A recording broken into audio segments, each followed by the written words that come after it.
Good morning. আজ 19শে জুলাই রবিবার। এখন বাজে প্রায় সকাল 10:30। বাইরের ওয়েদারটা ঠিক এরকম, ঝিরঝির করে বৃষ্টি পড়ছে। আমি এবং আশা করি আমার মতো অনেকেই উইকেন্ডের বৃষ্টি উপভোগ করছো, কারণ উইকডেজগুলিতে ছাতা ক্যারি করা, নিজেকে সামলানো, এইসব স্ট্রাগলের মধ্যে দিয়ে তো আর বৃষ্টি উপভোগ করা যায় না। তো আজ মা ভেবেছিল বানাবে ড্রাই চিলি চিকেন, কিন্তু আকাশের মতো আমারও মুড সুইং করে গেছে। আমি ভাবলাম যে না, আজকে ড্রাই চিলি চিকেন খাবো না, আজকে একটা রেসিপি বানাবো। তাই মাকে বললাম যে আজকে রান্নাটা আমি করি। তো মা আমাকে হেল্প করে দিল। তো আমি প্রথমে আলুগুলোকে ভাজতে দিয়ে দিলাম, আর এদিকে মাকে বললাম মাংসটা ম্যারিনেট করে দাও। মা এতে দিয়েছিল পেঁয়াজ কুচি, একটু সর্ষের তেল, নুন, কাশ্মীরি লঙ্কার গুঁড়ো, গোলমরিচের গুঁড়ো, আর দিয়ে দিয়েছিল একটা গোটা লেবু চিপে। যেহেতু দই ছিল না, তাই দইয়ের বদলে আমরা এটা ইউজ করেছি।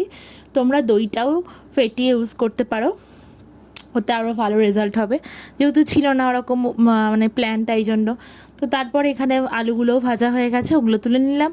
আর এখানে যা যা লাগবে মানে চিকেন রান্না করার জন্য একটু দেখে দিলাম। যেহেতু প্রথমে প্ল্যান ছিল চিলি চিকেন, তাই জন্য পেঁয়াজটা ওভাবেই কাটা ছিল।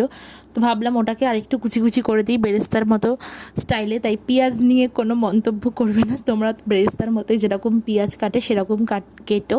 তো আমি এরকম ভাবলাম যে ওয়েস্ট হবে, আবার একটা নতুন পেঁয়াজ কাটতে গেলে অনেকগুলো, তো এটা তো পুরো ওয়েস্ট হতো, তাই জন্য এটাকেই কাজে লাগিয়ে দিয়েছি। তো এখানে চলছে বেরেস্তা ভাজা। বেরেস্তাটা দেখো একটু ব্রাউনিশ হয়ে গেলে চেষ্টা করবে ব্রাউন থাকতে থাকতে তুলে নেওয়া, নাহলে বেশি ব্রাউন হতে গেলে ওটা পুড়ে যাবে, কালো হয়ে যাবে, আর ব্রাউন থাকবে না। তো তারপরে বেরেস্তাগুলো এখানে একে একে তুলে নিচ্ছি। এরপর আমি দিয়ে দিলাম কড়াইয়ে কাঁচা লঙ্কা, একটু কয়েকটা লাল লঙ্কাও ছিল সেগুলোও দিলাম, রসুন দিয়ে দিলাম।